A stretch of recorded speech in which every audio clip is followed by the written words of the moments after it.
Hello friends, હું અજય પરમાર આપની YouTube channel Deepam જ્ઞાન ક્રાંતિમાં આપનું હાર્દિક સ્વાગત કરું છું. મિત્રો, આજે હું તમારા માટે ધોરણ 11 કોમર્સનું જે વાણિજ્ય વ્યવસ્થા અને સંચાલન એટલે કે આપણું જે બીએ છે એ બીએનું 7મું ચેપ્ટર જાહેર ક્ષેત્ર, ખાનગી ક્ષેત્ર અને વૈશ્વિક સાહસો, એમાં આજે હું તમારા માટે વૈશ્વિક સાહસોનો ખ્યાલ અને એની લાક્ષણિકતાઓ લઈને આવી છું. મિત્રો, આપણે અગાઉના વિડીયોમાં જાહેર ક્ષેત્ર અને ખાનગી ક્ષેત્રના અર્થ, એની લાક્ષણિકતાઓ વિશેની માહિતી મેળવી લીધી છે.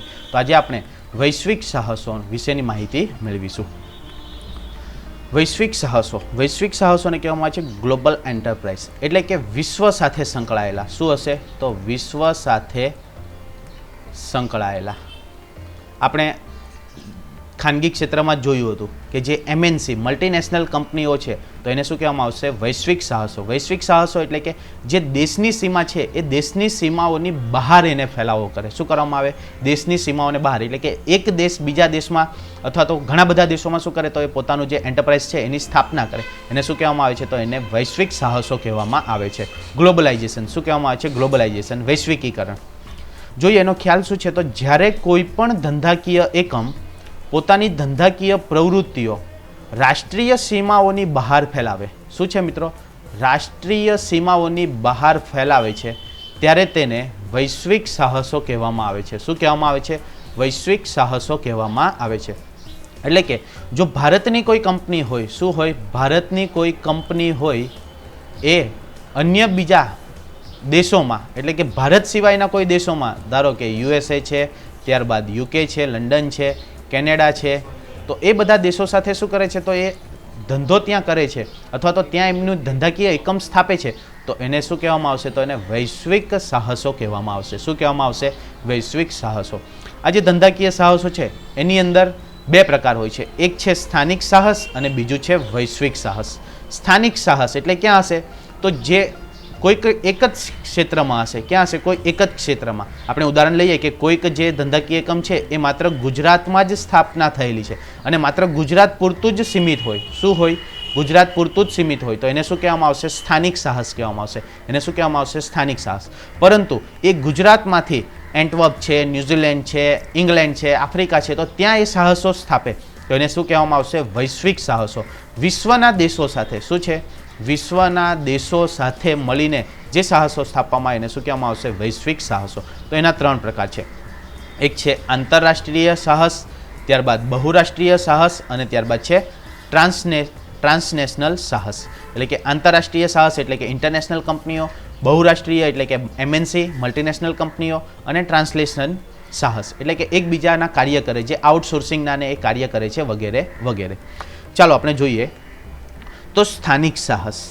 સ્થાનિક સાહસ એટલે કે જે સાહસો પોતાની ધંધાકીય પ્રવૃત્તિઓ અને રાજકીય સીમાઓ પૂરતી, શું છે? તો જે સાહસો પોતાની જે ધંધાકીય પ્રવૃત્તિ છે એ રાજકીય સીમાઓ પૂરતી જ મર્યાદિત રાખે.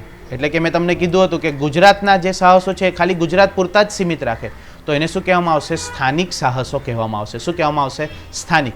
કે એક સ્થાન પૂરતા શું હશે? તો એક સ્થાન પૂરતા સીમિત હશે, તો એને શું કહેવામાં આવશે? તો એને સ્થાનિક સાહસો કહેવામાં આવશે. એટલે કોઈ પણ સ્થાન સાહસ જ્યારે અસ્તિત્વમાં આવે ત્યારે કેવું હશે? તો એ સ્થાનિક સાહસ જ હશે. એટલે કે સામાન્ય રીતે શરૂઆતમાં બધા જ સાહસો પોતાની ધંધાકીય પ્રવૃત્તિ માટે કોઈ ચોક્કસ પ્રદેશના વાતાવરણનો અભ્યાસ કરે છે અને તેને અનુસાર પોતાની બજાર વ્યૂહરચનાઓનું ઘડતર કરે છે. એટલે કે જે કોઈ પણ સાહસ અસ્તિત્વમાં આવે તો સૌપ્રથમ શું કરે છે? તો સામાન્ય રીતે જે ચોક્કસ પ્રદેશ છે એના વાતાવરણનો અભ્યાસ કરે છે, તેનું જે બજારનું વ્યૂહરચના છે એ કેવું છે એનો અભ્યાસ કરીને પછી શું કરે છે? એનું ઘડતર, વ્યૂહરચનાઓનું શું કરે છે? ઘડતર કરે છે. તો આ હતું સ્થાનિક સાહસ. શું હશે?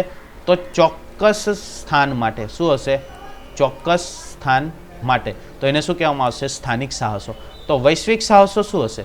તો દેશની સીમાઓને બહાર. શું હશે? તો રાષ્ટ્રીય સીમાઓની બહાર, એટલે કે બીજા વધારે દેશ સાથે શું કરે છે? પોતાની પ્રવૃત્તિઓ વિસ્તારે છે, તો એને શું કહેવામાં આવશે? તો આંતરરાષ્ટ્રીય સાહસ કહેવામાં આવશે અથવા તો વૈશ્વિક સાહસ કહેવામાં આવે છે. એટલે કે ધંધાકીય એકમ રાષ્ટ્રીય સીમાઓની બહાર, એટલે કે એક કરતાં વધુ દેશોમાં પોતાની પ્રવૃત્તિઓનો શું કરે છે? વિસ્તાર વધારે છે, ત્યારે તેને આંતરરાષ્ટ્રીય સાહસ તરીકે ઓળખવામાં આવે છે. એટલે કે એક કરતાં વધુ દેશમાં પોતાની પ્રવૃત્તિઓનો વિસ્તાર કરે તો એને શું કહેવામાં આવે છે? તો એને આંતરરાષ્ટ્રીય સાહસ કહેવામાં આવે છે.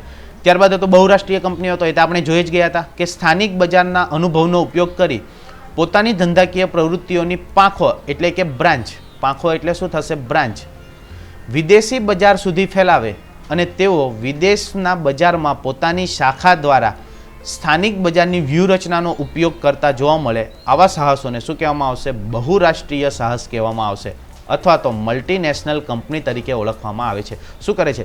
તો અહીંયા જે ભારતમાં જે એના ધંધાકીય પ્રવૃત્તિઓ હોય એની બ્રાન્ચ ક્યાં કરે? તો વિદેશમાં, વિદેશના બજારો સુધી એ ફેલાવે છે અને એની જે સ્થાનિક બજાર છે એ સ્થાનિક બજારની વ્યૂહરચનાનો ઉપયોગ પણ કરતા જોવા મળે છે. અને એવા સાહસોને શું કહેવામાં આવે છે? બહુરાષ્ટ્રીય સાહસ કહેવામાં આવે છે. શું કહેવામાં આવે છે? બહુરાષ્ટ્રીય સાહસ, અથવા તો મલ્ટીનેશનલ કંપની તરીકે એને ઓળખવામાં આવે છે. ત્યારબાદ છે ટ્રાન્સનેશનલ સાહસો. તો એ સમગ્ર વિશ્વમાં ઉત્પાદન, વેચાણ, રોકાણ અને અન્ય ધંધાકીય પ્રવૃત્તિઓ કરે છે. શું કરે છે? તો ઉત્પાદન કરે છે, વેચાણ કરે છે, રોકાણ કરે છે અને અન્ય ધંધાકીય પ્રવૃત્તિઓ કરે છે. આ એવા સાહસો છે અથવા તો એવા સંકલિત સાહસો છે કે જે સમગ્ર વિશ્વની સાધન સંપત્તિનો ઉપયોગ કરી વિશ્વ બજારોમાંથી નફો મેળવે છે. એમેઝોન શું છે મિત્રો? એમેઝોન એ તમે જોશો તો વિશ્વનું શું છે? ટ્રાન્સનેશનલ સાહસ છે. એટલે કે તમને કોઈ પણ જગ્યાએથી કોઈક વસ્તુ તમારે ખરીદવી હોય તો આ એમેઝોન તમને પૂરી પાડે છે. શું કરે છે? એમેઝોન તમને પૂરી પાડે છે. આ એક શું છે? તો એ ઓનલાઈન સેલિંગ કરતી એક સાઇટ છે, એપ્લિકેશન છે કે જે તમને વિશ્વના બજારમાંથી શું કરશે? તો વસ્તુઓ પૂરી પાડશે અને એના બદલામાં શું કરશે? એ અમુક નફો મેળવશે. તો એ કેવો છે? તો એ ટ્રાન્સનેશનલ સાહસો છે. એને શું કહેવામાં આવશે? ટ્રાન્સનેશનલ સાહસો. તો આ હતા આપણા આંતરરાષ્ટ્રીય સાહસો, બહુરાષ્ટ્રીય સાહસો અને ટ્રાન્સનેશનલ સાહસો અને સ્થાનિક સાહસો વિશેની માહિતી. હવે આપણે જોઈશું એના લક્ષણો. તો એના લક્ષણોમાં સૌપ્રથમ છે એક કરતાં વધુ દેશોમાં ધંધો. કેવા સાહસો છે? તો વૈશ્વિક સાહસો. વૈશ્વિક સાહસો એટલે શું હશે? તો વિશ્વના દેશો સાથે સંકળાયેલા. શું આવશે? તો વિશ્વના દેશો સાથે સંકળાયેલા. એને શું કહેવામાં આવશે? વૈશ્વિક સાહસો. તો એક કરતાં વધુ દેશો સાથે એનો ધંધો હશે, એ તો સ્વાભાવિક છે. એટલે કે વૈશ્વિક સાહસો આંતરરાષ્ટ્રીય ધોરણે બહુ મોટા પાયા પર કાર્યરત હોય છે. એક વધારે પડતા દેશો સાથે એનો ધંધો હોય છે એટલે કે કેવા હોય છે? તો મોટા પાયા પર કાર્યરત હોય છે અને તેઓ વિશ્વના એક કરતાં વધુ દેશોમાં ધંધો કરતા હોય છે. એ તો સ્વાભાવિક છે. અને પોતાની ધંધાકીય પ્રવૃત્તિઓ અલગ દેશોમાં એક સાથે અલગ અલગ રીતે કરતા પણ જોવા મળે છે. એટલે કે ત્યાંનું જે સ્થાનિક બજાર છે એ સ્થાનિક બજારના જે વ્યૂહરચના છે એ સ્થાનિક બજારની વ્યૂહરચનાને આધારે પણ એ લોકો શું કરે છે? તો અલગ અલગ રીતે એ ધંધો કરતા જોવા મળે છે. ત્યારબાદ બીજું લક્ષણ છે પ્રાધાન્ય. એટલે કે કોને મહત્વ આપે છે?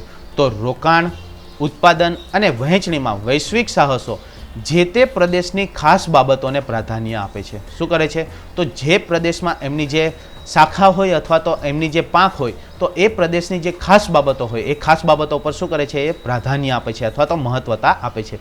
દરેક દેશની ધાર્મિક, સામાજિક, આર્થિક અને વર્તણૂકલક્ષી માન્યતાઓ જુદી જુદી હોય છે. સામાન્ય રીતે દરેક દેશની આ જે લાક્ષણિકતાઓ છે એ કેવી હોય છે? જુદી જુદી હોય છે. અને આવી બાબતોને ધ્યાનમાં રાખી વૈશ્વિક સાહસો જે તે દેશમાં પોતાની ધંધાકીય પ્રવૃત્તિઓનો શું કરે છે? વિસ્તાર વધારે છે. એટલે કે ધાર્મિક, સામાજિક, આર્થિક અને વર્તણૂકલક્ષી માન્યતાઓને આધારે વૈશ્વિક સાહસો શું કરે છે? તો જે તે દેશમાં પોતાની ધંધાકીય પ્રવૃત્તિઓનો વિસ્તાર વધારે છે. ત્યારબાદ ત્રીજું એનું લક્ષણ છે કદ અને વેચાણ. વૈશ્વિક સાહસો શું હશે? તો એનું કદ મોટા પ્રમાણમાં હશે. કેવું હશે? મોટું હશે. અને કદ મોટું હશે તો એનું વેચાણ પણ કેવું હશે? તો વેચાણ પણ એનું વિશાળ જોવા મળશે. એટલે કે વૈશ્વિક સાહસોનું કદ અને વેચાણ કેવા હોય છે? વિશાળ હોય છે. કારણ કે માત્ર એક દેશ પૂરતા સીમિત નથી હોતા, ઘણા બધા દેશોમાં એનું કાર્ય કરવાનું હોય છે અથવા તો ઘણા બધા દેશોમાં એનો ધંધાકીય એકમ જોવા મળે છે. ઘણી વખત કેટલાક નાના દેશોની કુલ રાષ્ટ્રીય આવક કરતાં પણ વૈશ્વિક સાહસોના વેચાણની આવક વધુ હોય છે. ઘણીવાર એવું બને છે કે જે વૈશ્વિક સાહસો હોય એની કુલ આવક અમુક દેશોની જે કુલ રાષ્ટ્રીય આવક હોય ને એના કરતાં પણ એની જે આવકો હોય છે એ વધી જાય છે. એટલે કે એનું વેચાણનું કદ અને જે એનું ધંધાનું કદ છે એ કેવું હોય છે? વિશાળ અથવા તો મોટું જોવા મળે છે. ત્યારબાદ આગળ વધીએ તો ચોથું એનું લક્ષણ છે આર્થિક સદ્ધરતા. સામાન્ય રીતે એનો હેતુ શું હોય છે? તો નફો કમાવાનો. શું હોય છે? નફો કમાવાનો. અને એકમ મોટું તો વેચાણમાં પણ શું થાય? તો વેચાણમાં પણ વધારો થાય. અને વેચાણમાં વધારો થાય તો સામાન્ય રીતે શું થાય? તો નફામાં પણ શું જોવા મળે? તો નફામાં પણ વધારો જોવા મળે છે. એટલે કે આર્થિક બાબતોમાં શું છે મિત્રો, તો આર્થિક બાબતોમાં વૈશ્વિક સાહસો કેવા હોય છે, સદ્ધર હોય છે. મોટે ભાગે જે વૈશ્વિક સાહસો હોય એ કેવા હોય છે, સદ્ધર હોય છે. અને કેટલીક વખત તેઓ બહુ નજીવા નફાથી કે જરૂર હોય તો નુકસાન કરીને પણ બજારનો વિકાસ કરી શકે છે. લાઈક કોઈક એવી કન્ડિશન આવી જાય અથવા તો એવું કોઈક પરિબળ આવી જાય જ્યારે એ લોકો નફા વગર પણ અથવા તો નજીવા નફા પર પણ શું કરી શકે છે, તો બજારનો વિકાસ કરી શકે છે.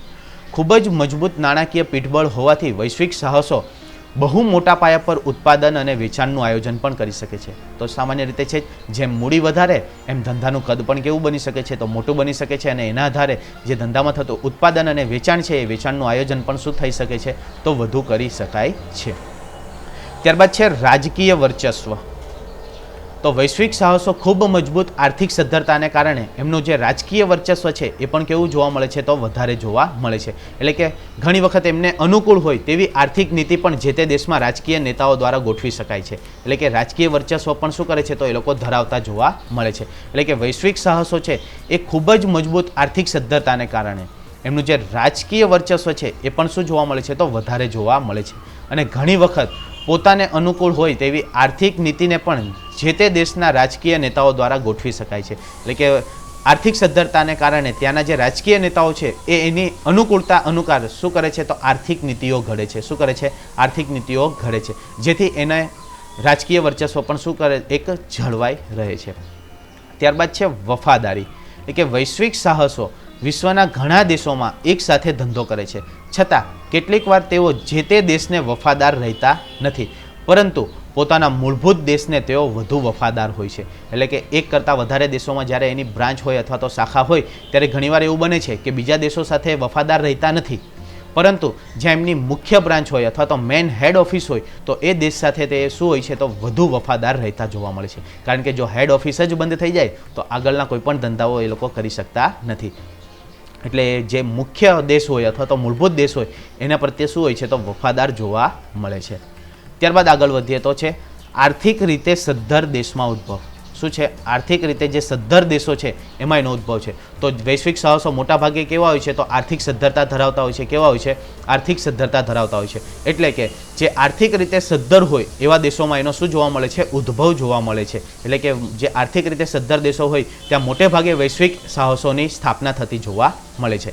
કે વૈશ્વિક સાહસનો ઉદ્ભવ મોટા ભાગે આર્થિક રીતે વિકસિત દેશોમાં થતો હોય છે, જ્યારે તેઓ તેમની ધંધાકીય પ્રવૃત્તિઓ મોટાભાગે વિકાસશીલ અને અલ્પ વિકસિત દેશોમાં કરતા હોય છે. એનો ઉદ્ભવ ક્યાં થયો હોય છે, તો ઉદ્ભવ થયો હોય છે મોટેભાગે સદ્ધર દેશોમાં અથવા તો વિકસિત દેશોમાં, પરંતુ એની પ્રવૃત્તિઓ ક્યાં જોવા મળે છે, તો વિકાસશીલ દેશો અથવા તો અલ્પ વિકસિત દેશોમાં એમની પ્રવૃત્તિઓ જોવા મળે છે.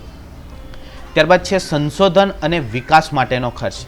તો વૈશ્વિક સાહસો છે એટલે એમના માટે સંશોધન અને વિકાસ માટેનો ખર્ચ પણ શું હશે, વધારે હશે. સંશોધન માટે એમને પોતે તજજ્ઞો લાવવા પડે અને તજજ્ઞોની જે ફીસ ચૂકવવામાં આવે, નવી વસ્તુઓ, નવી ટેકનોલોજીઓ, તો એના પ્રમાણે એમાં શું થાય છે, તો આધુનિક ટેકનોલોજીઓનો વિકાસ કરવા માટે એમને વધુ મૂડીની જરૂરિયાત ઉદ્ભવે છે. માટે જે સંશોધન છે અને વિકાસ છે એના પાછળનો ખર્ચ પણ શું થાય છે, તો એમને વધુ જોવા મળે છે. એટલે કે વૈશ્વિક સાહસો સંશોધન અને વિકાસ માટે ખૂબ મોટો ખર્ચ કરે છે, કારણ કે એનું એકમ પણ કેવું છે, તો એકમ પણ મોટું છે, માટે એનો ખર્ચ પણ કેવો થાય છે, વધારે થાય છે. અને પોતાના જ્ઞાનમાં વધારો કરે છે. તેઓ પોતાની આવકનો કેટલોક ભાગ સંશોધન અને વિકાસ માટે ખર્ચી નવી વસ્તુઓ, સેવાઓ અને આધુનિક ટેકનોલોજીનો સતત વિકાસ કરતા રહે છે. અને પરિણામે મૂડી પ્રધાન ઉત્પાદન પદ્ધતિ અપનાવી શકાય છે. એટલે કે એકવાર કોઈક વસ્તુ લાવ્યા હોય તો એના પર સંશોધન કરવા માટે એના પર શું કરવામાં આવે છે, તો નવી વસ્તુઓ બનાવવા માટે અને ટેકનોલોજીમાં સુધારો કરવા માટે એના પર સતત સંશોધન કરે છે, કે R&D, રિસર્ચ એન્ડ ડેવલપમેન્ટ, જેના દ્વારા એ જ્ઞાનમાં પણ વધારો કરે છે અને કંઈક નવી વસ્તુનું શું કરે છે, ઉત્પાદન કરે છે અને નવી ટેકનોલોજીનો પણ સતત વિકાસ કરતા રહે છે. માટે મૂડી પ્રધાન પદ્ધતિ દ્વારા આ જે છે એ આર્થિક વિકાસનો શું કરી શકાય છે, મૂડી પ્રધાન ઉત્પાદન પદ્ધતિ પણ અપનાવી શકાય છે. ત્યારબાદ છે જીવનશૈલીમાં ફેરફાર. એટલે કે વૈશ્વિક સાહસો પોતાની પેદાશ કે સેવાના વિકાસ માટે જરૂરિયાત મુજબ જે તે દેશના લોકોની જીવનશૈલીમાં ફેરફાર લાવે છે. અને આવા ફેરફારોની શરૂઆત મૂળભૂત જરૂરિયાતોથી થાય છે. મૂળભૂત જરૂરિયાતો એટલે શું આવશે, તો રોટી, કપડાં, મકાન, ત્યારબાદ આવશે શિક્ષણ અને બીજું શું આવશે, તો મેડિસિન્સ એટલે કે દવાઓ. આ જે જરૂરિયાતો છે એને મૂળભૂત જરૂરિયાતો તરીકે ઓળખવામાં આવે છે. તો વૈશ્વિક સાહસો નફાની સાથે આવી જરૂરિયાતો પણ પૂરી પાડે છે, એટલે કે જે તે દેશના લોકોની જીવનશૈલીમાં શું લાવે છે તો ફેરફાર લાવતા જોવા મળે છે. ત્યારબાદ છે ભારત અને વૈશ્વિક સાહસો. એટલે આપણે અગાઉ જોયા એ શું હતા, એના લક્ષણો. હવે આપણને ખ્યાલ છે કે 1991ના આર્થિક સુધારા, આ તમે ઇકોનોમિક્સમાં ભણી જશો, આર્થિક સુધારામાં 3 વસ્તુઓ ઉમેરવામાં આવી હતી. કઈ હતી? તો એક હતું ખાનગીકરણ. ખાનગીકરણ એટલે કે ખાનગીકરણને પ્રાધાન્ય આપવાનું. ત્યારબાદ હતું ઉદારીકરણ અથવા તો ઉદારીકીકરણ, અને ત્રીજું હતું વૈશ્વિકીકરણ. ત્રીજું શું હતું? વૈશ્વિકીકરણ. એટલે કે વિશ્વના દેશોમાં આપણે પોતાનો ધંધો સ્થાપી શકીએ અને વિશ્વના દેશો આપણા દેશોમાં પણ પોતાનો જે એકમ છે એકમ સ્થાપી શકે. એટલે કે 1991 પહેલાં ભારતમાં વૈશ્વિક સાહસોનો પ્રવેશ મંદ ગતિએ થતો હતો. એટલે કે 1991ની જે આર્થિક સુધારાની નીતિ આવી એની પહેલાં જે વૈશ્વિક સાહસો છે એ ધીમી ગતિએ ચાલતા હતા, પરંતુ ઉદારીકરણની નીતિ અપનાવ્યા પછી વૈશ્વિક સાહસોનો પ્રવેશ અને પ્રસાર ઝડપી બન્યો અને વૈશ્વિક સાહસોને આંતરરાષ્ટ્રીય કંપની અને બહુરાષ્ટ્રીય કંપની તરીકે પણ ઓળખવામાં આવે છે. આવી કંપનીઓની યાદી બનાવીએ તો ઘણી મોટી થાય છે અને 2 રીતે બને છે. એક, બીજા દેશોમાંથી ભારતમાં આવીને ધંધો કરતા વૈશ્વિક સાહસો. શું છે? તો બીજા દેશોમાંથી ભારતમાં આવીને વૈશ્વિક સાહસો સ્થાપના. એવી કઈ કઈ છે? તો કોકા કોલા છે, પેપ્સી છે, મેકડોનાલ્ડ છે, નોકિયા છે, સોની છે, જનરલ મોટર્સ છે. આ બધી જે યાદીઓ છે, ઘણી યાદીઓ છે કે જે ફોરેનર કન્ટ્રીમાંથી ભારતમાં આવીને પોતાના શું કર્યા છે? સાહસો સ્થાપ્યા છે. ત્યારબાદ એવી ઘણી કંપનીઓ છે કે જે ભારતમાંથી વિદેશમાં જઈને પોતાના ધંધો સ્થાપે છે. તો એવી કઈ કઈ છે? તો ભારતીય કંપનીઓ છે, ઇન્ફોસિસ છે, ત્યારબાદ રિલાયન્સ છે, મારુતિ છે, વિપ્રો છે, ઓએનજીસી છે, ટાટા સ્ટીલ છે, એશિયન પેઇન્ટ્સ છે. આ બધી કેવી છે? ભારતીય કંપનીઓ છે કે જેણે વિશ્વના દેશોમાં શું કર્યું છે? તો પોતાના બિઝનેસ સ્થાપ્યા છે. અને ઘણા બધા એવા ઔદ્યોગિક ગૃહો અત્યારે પણ પોતાનો ધંધો વિદેશના બજારમાં વિકસાવી રહ્યા છે. આ સાહસો કે કંપનીઓ વિશ્વના ઘણા બધા દેશોમાં વસ્તુઓ કે સેવાઓ શું કરે છે? પૂરી પાડે છે. એશિયન પેઇન્ટ છે જે કલર બનાવે છે અને એનું કાર્ય છે, તો એ ઘણા બધા દેશોમાં એ કલર પૂરો પાડે છે, કે જે ઇન્ટરનેશનલ કંપની બની ગઈ છે. મૂળ ક્યાંની છે? તો મૂળ ભારતની છે, પરંતુ એ ઘણા બધા દેશોમાં એના સાહસો જોવા મળે છે. વૈશ્વિક સાહસોના વેચાણ અને આવક રાષ્ટ્રીય કંપનીઓ કરતાં વધુ હોય છે. તો સામાન્ય રીતે વધુ જોવાની છે, કારણ કે દરેક દેશનું ચલણ શું છે? અલગ અલગ પ્રમાણમાં છે. કોઈક જગ્યાએ ડોલર છે, કોઈક જગ્યાએ પાઉન્ડ છે, કોઈક જગ્યાએ યુરો છે, કોઈક જગ્યાએ દિરહામ છે. તો એની જે કિંમતો છે એ શું હોય છે? અલગ અલગ જોવા મળે છે. એટલે કે એની જે આવક છે એ રાષ્ટ્રીય કંપનીની તુલનામાં શું હોય છે? તો વધારે જોવા મળે છે. આમ જે વૈશ્વિક સાહસો છે એ પૂરા વિશ્વના અર્થતંત્ર ઉપર પોતાના જંગી એટલે કે મોટા મૂડી અને સારી શાખ અને અદ્યતન ટેકનોલોજીને કારણે અસરકારક પુરવાર થઈ રહ્યા છે. તો જે વિશ્વના અર્થતંત્ર ઉપર શું કરે છે? તો એક અગત્યનો ભાગ ભજવે છે. કયા? તો વૈશ્વિક સાહસો, કે જે વિશ્વના વિવિધ દેશોમાં શું કરે છે? પોતાનું અસ્તિત્વ ધરાવે છે. એટલે કે જંગી મૂડી એટલે કે મોટી મૂડી અને સારી શાખ અને અદ્યતન ટેકનોલોજીને કારણે એ શું કરે છે? તો અસરકારક પુરવાર થઈ રહેલા જોવા મળે છે. તો મિત્રો, આ હતું આપણું વૈશ્વિક સાહસોના પ્રકારો અને એના લક્ષણો ની માહિતી. તો આશા રાખું છું કે તમને આ વિડીયોમાં સમજ પડી હશે. સમજ પડી હોય તો વધુમાં વધુ લાઇક કરજો અને શેર કરજો. ફરીથી મળીશું આવા વિડીયો સાથે. ત્યાં સુધી good bye and take care. Thank you.